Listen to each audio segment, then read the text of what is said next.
Assalamualaikum warahmatullahi wabarakatuh.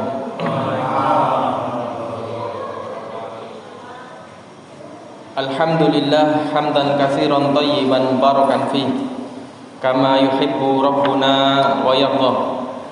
Asyhadu an la ilaha illallah wahdahu la syarika lah wa asyhadu anna Muhammadan abduhu wa rasuluh.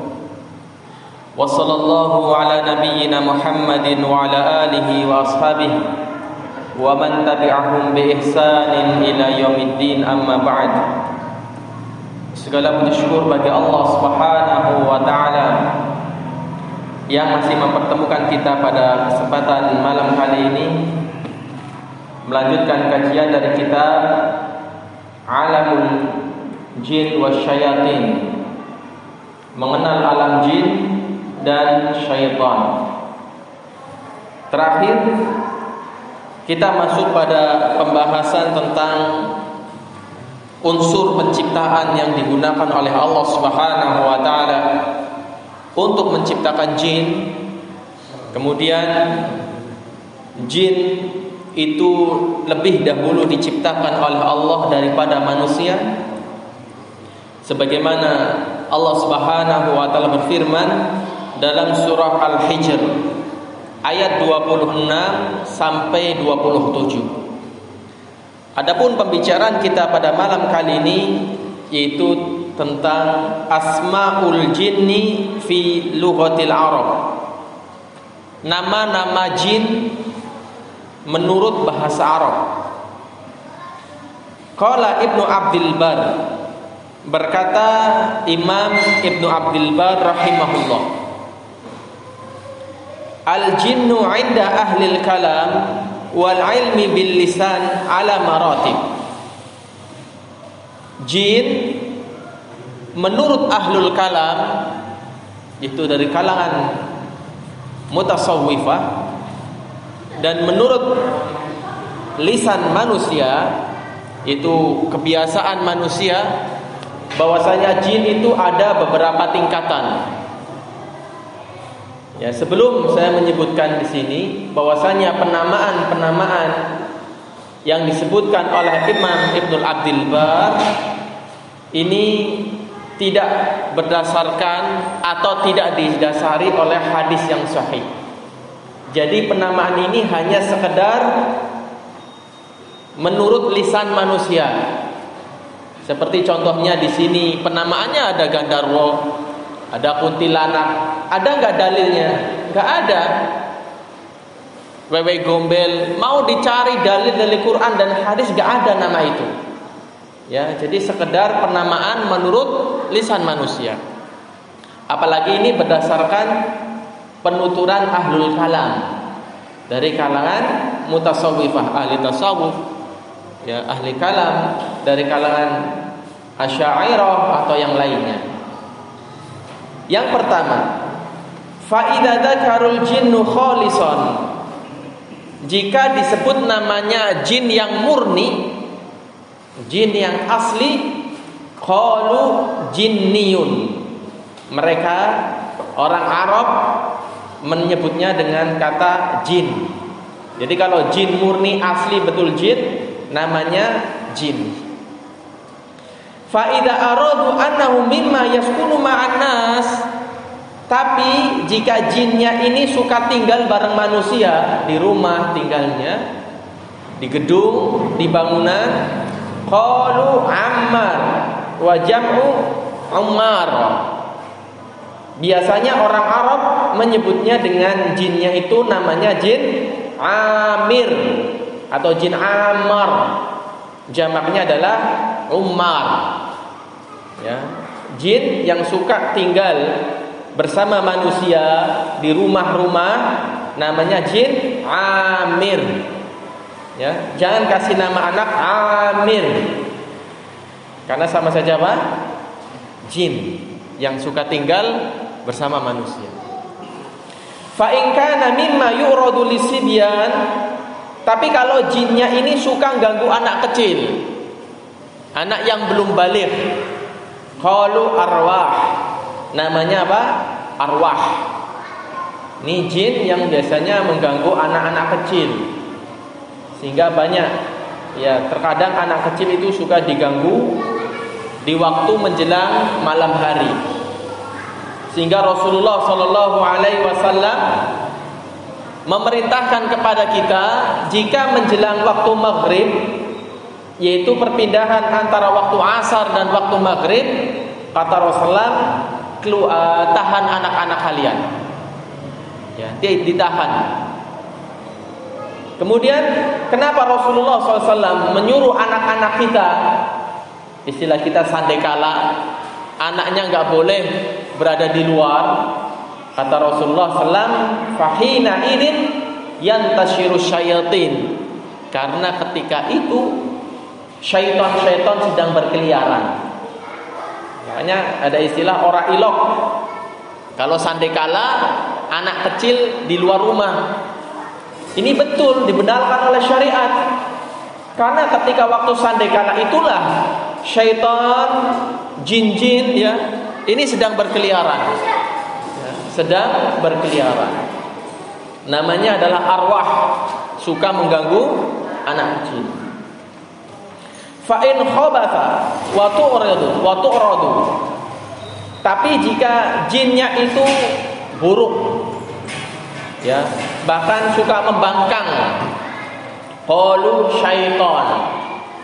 Orang Arab menyebutnya namanya syaitan, yaitu segala sesuatu yang membangkang dari perintah Allah Subhanahu wa taala.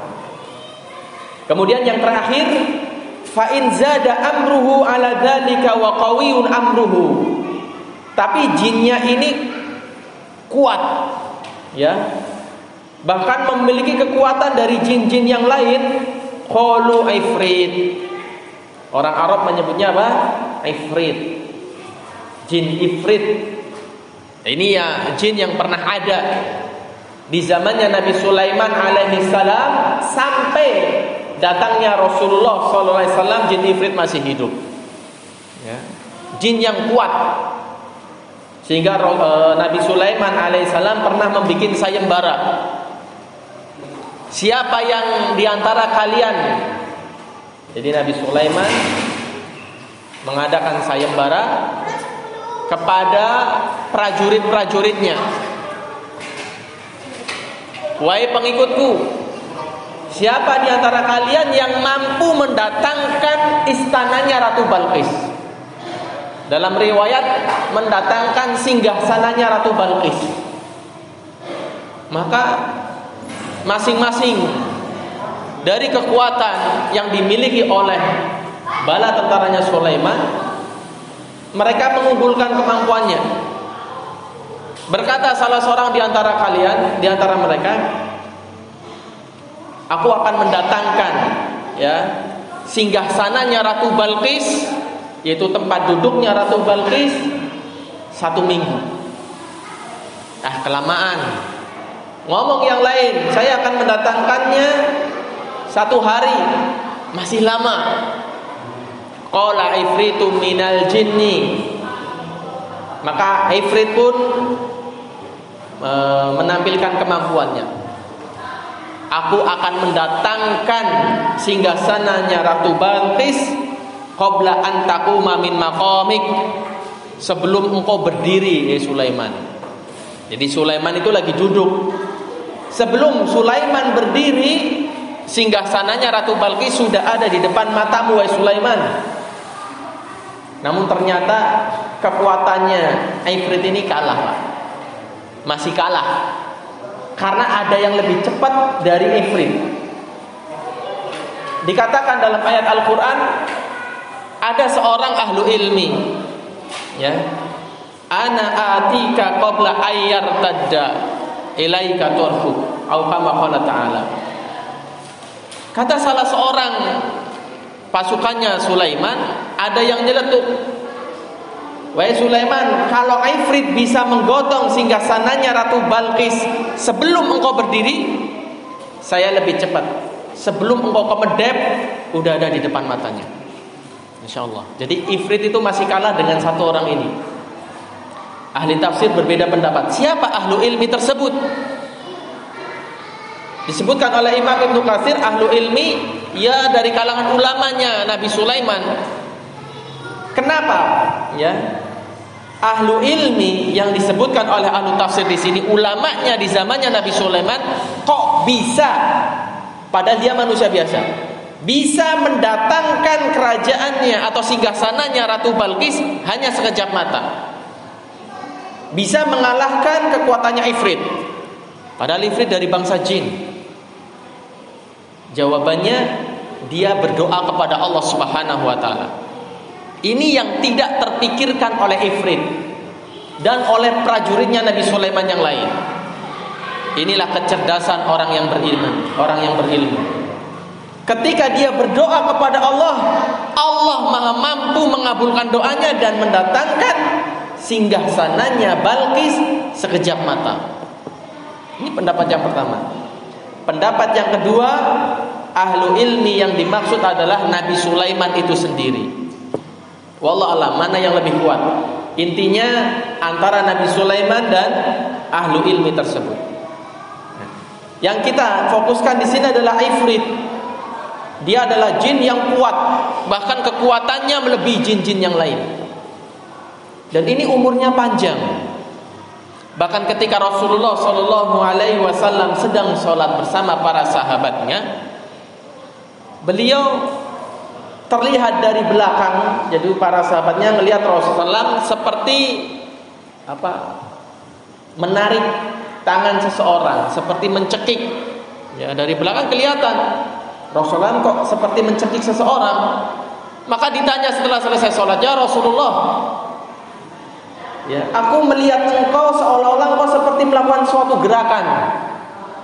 Maka Rasulullah SAW bersabda menjelaskan, sesungguhnya tadi ketika aku sedang sholat, Ifrit datang, ya, mondar mandir di hadapan saya. Nah, ini Rasul, sholatnya diganggu oleh jin Ifrit. Maka aku pun memegang lehernya, fakhanaka, maka aku pun mencekiknya, hatta ajidu burdu lisanihi, sampai aku menjumpai dinginnya lidahnya Ifrit. Jadi dicekik sama Rasulullah SAW sampai melet, dan lidahnya menjulur sampai ke tangan Rasulullah SAW. Ini hadis menunjukkan bahwasanya Ifrit itu masih hidup sampai zamannya Rasulullah SAW. Kemudian Rasulullah SAW pun mengatakan, kalau seandainya aku tidak mengingat doanya Nabi Sulaiman alaihi salam, la arbatahu, maka aku akan ikat Ifrit ini di tiang dari tiang-tiang masjid Madinah. Ya, jadi keinginan Rasul nyekek Ifrit, kemudian dijiret, diikat di tiang-tiang masjidnya Rasulullah SAW, hatta yal'abuna sibyan, biar nanti pagi hari buat mainan anak-anak kecil. Ya, tapi nggak dilakuin oleh Rasulullah SAW. Kenapa kok nggak dilakukan oleh Rasulullah SAW? Karena Rasulullah SAW masih menghargai doanya Nabi Sulaiman. Nabi Sulaiman alaihissalam pernah berdoa kepada Allah, Rabbi habli mulkan la yanbaghi li ahadin min ba'di. Ya Tuhanku, Rabbi habli mulkan, berilah aku kerajaan, la yanbaghi li ahadin min ba'di, yang kerajaanku ini enggak dimiliki oleh orang lain, baik sebelumku atau setelahku, itu enggak ada kerajaan yang mirip seperti kerajaan saya. Innaka antal wahhab, sesungguhnya engkau zat yang maha memberi. Dikabulkan sama Allah. Makanya antum enggak boleh baca doa itu. Itu doa khusus Nabi Sulaiman. Ya, antum enggak boleh mempraktekkan.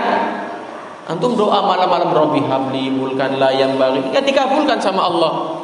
Loh, itu doanya Nabi Sulaiman. Bentuk dikabulkannya doa Nabi Sulaiman, Allah tundukkan semua makhluk untuk Nabi Sulaiman alaihissalam. Jadi bala tentara Sulaiman bangsa jin, ya, bangsa manusia, bangsa hewan, Bahkan awan pun menjadi prajuritnya Nabi Sulaiman alaihissalam. Nah, teringat doa itu, Rasulullah SAW melepaskan ifrit, menghargai Nabi Sulaiman alaihissalam. Ya, itulah beberapa nama-nama jin yang disebutkan menurut Ahlul Kalam, dinukil oleh Imam Ibnu Abdul Bar rahimahullah. Ada nama-nama yang lain yang disebutkan oleh Ibnul Jauzi dalam kitabnya Talbis Iblis, jeratan-jeratan tipu daya iblis. Disebutkan pula di situ nama-nama jin. Syaitan yang suka mengganggu orang yang berwudu, syaitan yang suka mengganggu orang yang sholat, disebutkan namanya. Cuman sekali lagi, penamaan tersebut kembali kepada kebiasaan orang. Ya, orang di situ nyebutnya ini ya itu. Dalilnya mana? Gak ada. Ya, tidak disandarkan kepada dalil, tapi dikembalikan kepada nama-nama setiap masing-masing orang. Pocong, kuntilanak, gandarwo, boleh gak namain itu? Boleh. Kenapa boleh? Ya karena masyarakat nyebutnya itu. Dalilnya mana? Ya gak ada. Gak ada dalam Quran, dalam hadis, perkataan ulama, bahkan kias pun gak ada. Karena penamaan tersebut dikembalikan kepada lisan manusia. Kemudian poin selanjutnya adalah asnaful jinni, jenis-jenis atau golongan jin. Ya, kalau tadi namanya, sekarang jenis-jenisnya. Yaqulu Rasulullah sallallahu alaihi wasallam fi hada. Rasulullah sallallahu alaihi wasallam bersabda yang diriwayatkan oleh Imam At-Tabrani, Al-Hakim dan Al-Baihaqi dengan sanad yang sahih. Rasulullah SAW bersabda, al-jinnu salah satu asnaf. Jin itu ada 3 jenis. Jin ada 3 jenis. Jenis yang pertama, sinfun yutayyaru fil hawa. Jin yang sukanya terbang. Ya, ada jin jenisnya itu terbang, entah apa namanya. Kemudian jenis yang kedua, sinfun hayatu wal kilab. Jin yang jenisnya anjing dan ular dan anjing. Jadi ular itu bangsa jin, anjing juga dari bangsa jin. Cuma 2 makhluk ini ada istilahnya spesifikasi tersendiri. Tidak semua ular yang kita dapati itu jin, bukan. Demikian juga tidak semua anjing yang kita dapati jin juga, bukan. Ular dan anjing di sini dijelaskan dalam riwayat yang lain. Seperti Rasulullah sallallahu alaihi wasallam, beliau bercerita ketika masuk ular ke dalam rumah. Fa'udina salah satu ayat. Kata Rasul, biarkan ular tersebut dikasih izin selama 3 hari 3 malam. Kasih izin. Setiap hari kita mengatakan, aku berlindung kepada Allah, silahkan kamu keluar. Jadi kalau ular masuk ke dalam rumah, gak boleh langsung dibunuh. Ya, harus dikasih waktu berapa? 3 hari 3 malam. Suruh nginep di rumah. Kecuali ular battar. Ya, dalam riwayat dikecualikan ular battar. Ular battar ini kalau dilihat matanya, wanita hamil bisa keguguran. Orang yang sehat bisa buta matanya. Entah jenis ular apa itu. Pokoknya dia kalau dilihat matanya, kemudian nyemburkan air, orang hamil bisa keguguran, dan orang yang melihat bisa buta matanya. Nah itu boleh langsung dibunuh, gak perlu dikasih waktu 3 hari 3 malam. Tapi kalau ularnya biasa masuk rumah, dia itu kalau dari bangsa jin, dia akan langsung pergi. Antum cari kemana-mana gak bakal ketemu, perginya gak kelihatan. Tapi kalau ular biasa dikasih waktu 3 hari, tetap di situ, baru dibunuh. Ya, baru langsung dibunuh. Ini kalau ular masuk rumah. Tapi kalau ularnya di pinggir jalan, ya biarin aja, gak usah antum gebuk, biarkan. atau sengaja nyali ular untuk dibunuh, nggak perlu. Kata para ulama, ulama mengkiaskan dengan hadis tikus. Ya, kita kan diperintahkan untuk membunuh tikus. Ya, karena perusak. Khamsun minal fawasik, 5 hewan yang termasuk perusak. Salah satunya adalah faqrah, tikus. Nah, kita diperintahkan untuk membunuh tikus. Tikus yang di mana? Ya, yang di rumah kita. Bukan terus Anda pergi ke sawah nyari tikus dibunuh tembakin, bukan. Biarkan mereka hidup. Tapi yang dimaksud di hadis ini adalah tikus yang dalam rumah, yang merusak perabotan rumah kita, itu yang dibunuh. Jadi bukan menyengaja nyari hewannya. Ya, ini terkadang sebagian orang ini kurang kerjaan, kuker. Nyari hewan berdasarkan hadis, iya, hadisnya ada, tapi kurang gawean. Ya, nah sampai kerusak kambangan, ngapain Pak nyari kobra dibunuh? Ya kurang kerjaan. Ya, gak ada faedah. Nah, yang kedua adalah anjing. Anjing yang dimaksud bukan semua anjing. Anjing yang dimaksud adalah kalbun aswad, anjing hitam. Ya, anjing hitam, jadi anjing yang warnanya hitam legam, kata Rasul dia adalah syaitan. Tapi tidak semua anjing hitam ya. Ini ada spesifikasi tersendiri. Ya, anjing hitam yang dia itu bisa mengganggu manusia. Makanya orang kalau sholat lewat depannya anjing hitam, sebagian ulama mengatakan batal sholatnya, harus diulang, karena dia dilewati oleh anjing. Rasulullah SAW bersabda yang artinya, jika orang itu sholat dilewati oleh wanita haid dan anjing hitam, batal sholatnya. Diulang dari awal. Ya, yang batal sholatnya bukan wudhunya. Jadi dia mengulang sholatnya, karena anjing hitam adalah syaitan. Kemudian jenis yang ketiga adalah sinfun yuhallawna wa yat'anun. Jenis yang kedua adalah jin yang sukanya berpindah tempat. Ini jin ngontrak, kontrakannya habis pindah sana terus kayak manusia. Ini pindah-pindah tempat ini. Ya. Nah, itu 3 jenis jin. Jin yang bisa terbang, kemudian dari jenis hewan, anjing dan ular, dan dari jenis jin yang sukanya berpindah-pindah tempat dari satu tempat ke tempat yang lain.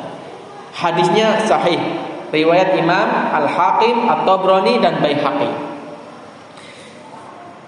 Kemudian ada nama-nama jin, ada jenis-jenis jin.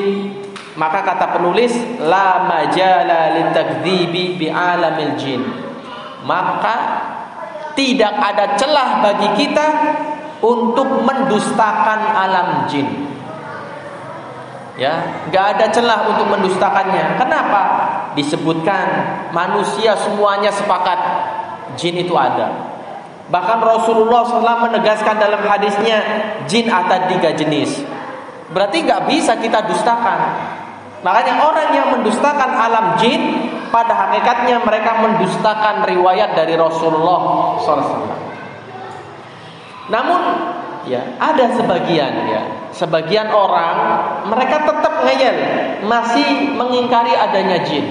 Ya, ankarat killatun minan nas wujudul jinni iksarun kuliyan.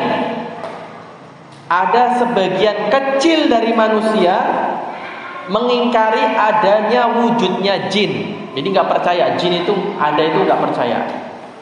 Wa za'ama ba'dul musyrikin. Contohnya, sebagian orang musyrik mereka mengartikan jin dengan arwahul kawakib, roh-roh yang berada di bintang-bintang. Ini keyakinan dinamisme. Ya, dinamisme atau animisme, jangan lupa. Keyakinan bahwasanya benda itu mengandung roh, dan orang musyrik masih meyakini itu. Mereka berkeyakinan jin-jin yang ada itu ya arwah dari bintang-bintang. Sehingga mereka ketika ada bintang pindah mereka minta. Ya, ini musyrik, orang musyrik ya, keyakinan orang musyrik. Wa za'ama ta'ifatun minal falasifah. Sebagian yang lain dari kelompok filsafat, annal muradu bil jinni, yang dimaksud dengan jin adalah nawazi'u syarri fi nafsi, keinginan buruk dari manusia. Jadi manusia kalau punya keinginan buruk, keinginan buruk itulah jin. Demikian juga kalau manusia punya keinginan baik, keinginan baik itu namanya malaikat. Jadi dalam kitab Aqidah Imam Syafi'i dan Imam Az-Zahabi atau yang lainnya itu disebutkan keimanan terhadap malaikat. Menurut orang filsafat, malaikat adalah niat baik yang muncul dari hati manusia. Jadi nggak percaya adanya malaikat. Jibril, Mikail itu nggak ada dari kalangan filsafat. Terus malaikat itu apa? Keinginan baik yang timbul dari hati manusia. Jadi kalau Anda ingin nolong, ini kan baik. Oh, berarti Anda lagi hatinya seperti malaikat. Tapi kalau lagi buat buruk, oh berarti Anda jin. Ya, ini kalangan filsafat. Mengartikan jin adalah niat yang buruk yang keluar dari setiap manusia. Terus kelompok yang lain dari kalangan ilmuwan. Ilmuwan pun memberikan sumbangsihnya, ya. Minal muhdatsin, dari orang-orang ilmuwan, ya, pemikiran cendekiawan ilmuwan, ya, penemu-penemu. Mereka menganggap annal jin hum jarasim, jin itu seperti bakteri, wa mikrobat, dan mikroba, allati kushifa anha al ilmul hadis, yang dapat tersingkap dengan ilmu yang baru. Jadi kalau menurut pendapat ini, pendapatnya ilmuwan, corona itu jin, ya. Corona, AIDS, flu burung itu jin. Kenapa? Karena mereka menganggap yang namanya jin ya bakteri-bakteri dan mikroba. Corona kan bakteri, virus. Ya, virus AIDS, SARS, flu burung itu semuanya virus. Oh, berarti itu jin. Ya, menurut kalangan ilmuwan. Ini pendapat yang nyeleneh, ya. Baik yang mengatakan jin itu roh di langit, atau jin itu seperti nafsu yang buruk, atau bagaikan bakteri, ini tertolak semuanya. Pendapat ini pendapat yang tertolak. Bahkan Dr.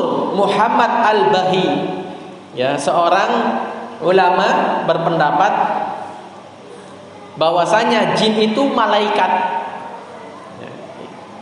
Fal jinnu wal malaikatu indahu alamun wahid la faraqa bainahuma.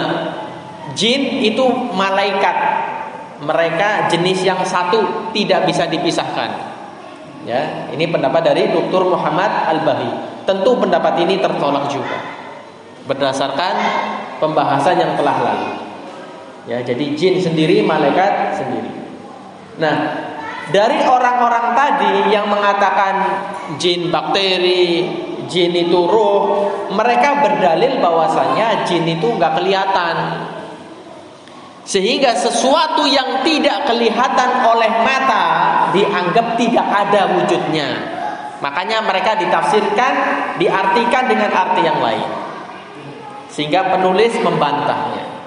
Ya, kata beliau, kaidahnya adamul alami laisa dalilan. Tidak adanya sesuatu dalam artian gak bisa dilihat oleh mata bukan dalil sesuatu itu tidak ada.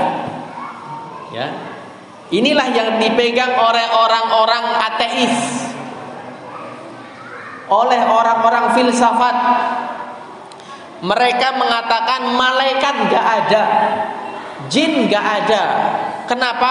Gak bisa dilihat, gak bisa dipegang, gak bisa dirasakan. Oh, jadi sesuatu yang gak bisa dilihat, dipegang, dan dirasakan, berarti itu gak ada. Ya, ini pendapat yang batil. Kenapa batilnya? Karena sesuatu yang tidak bisa dilihat itu belum tentu tidak ada. Contohnya, otak. Otak bisa dilihat nggak? Kita kan punya otak ini. Bisa dilihat nggak Pak? Nggak bisa. Bisanya diapakan? Diplatok kepalanya baru kelihatan. Oh ini otaknya. Tapi selama kepala itu masih utuh tertutup oleh tulang tengkorak, otak nggak kelihatan. Berarti orang filsafat orang yang nggak punya otak. Karena menurut mereka otak nggak bisa dilihat oleh mata, sedangkan otak mereka juga nggak bisa dilihat oleh mata. Berarti mereka nggak punya apa? Otak. Maka betul pendapat mereka betul. Kenapa? Pendapatnya orang yang nggak punya otak.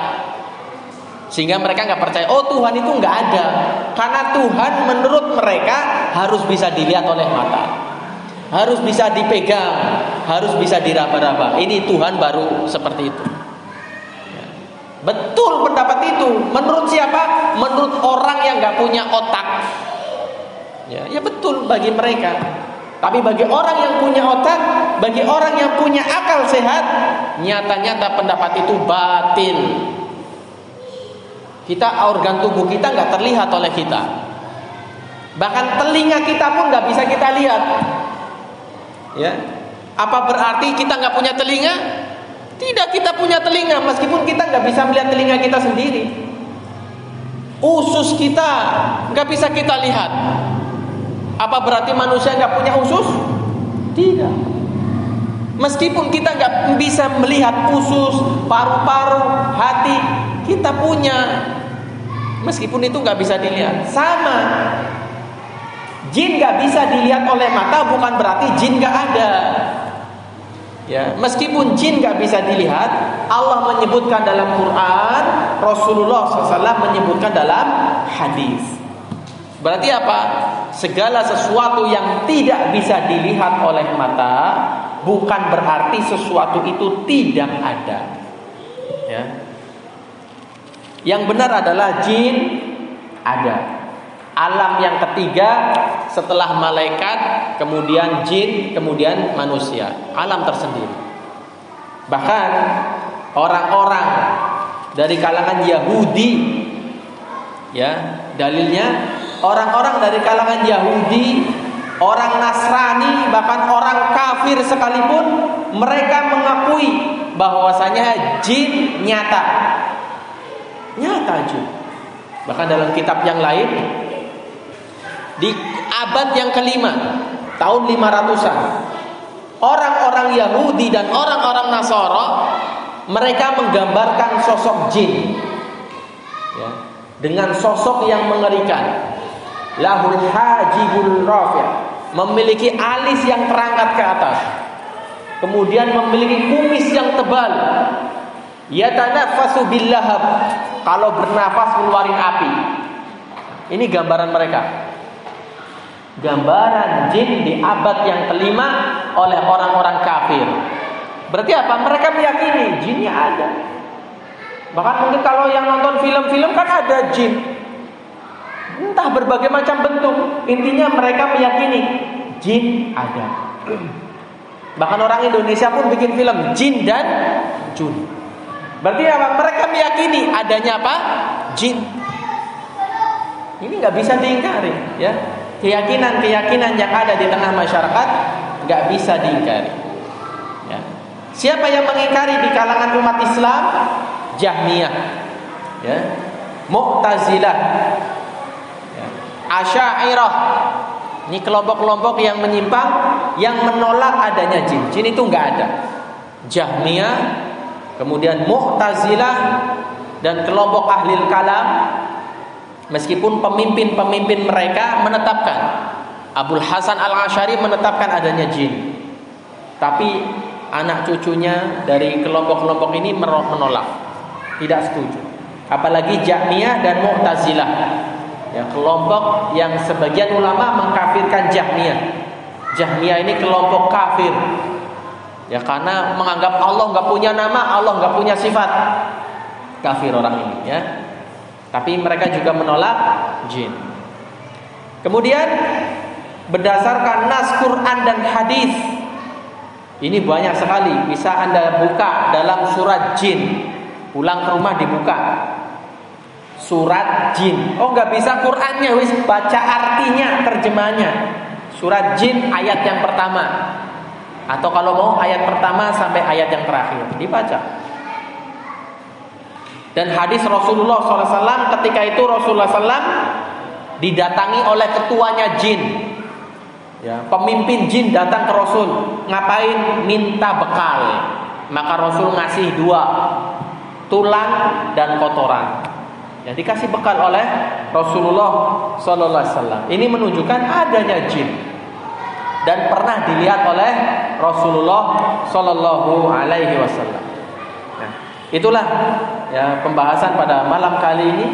Insyaallah kita lanjutkan pada pertemuan mendatang, masih berkaitan dengan jin, yaitu hewan-hewan yang dapat melihat bangsa jin dan malaikat. Wallahu taala a'lam bishawab.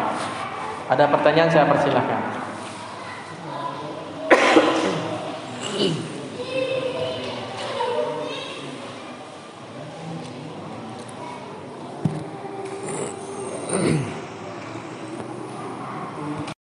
Jika tidak ada, kita cukupkan untuk persiapan sholat isya. Subhanakallahumma bihamdik, asyhadu an la ilaha illa anta, astaghfiruka wa atubu ilaik. Wassalamualaikum warahmatullahi wabarakatuh.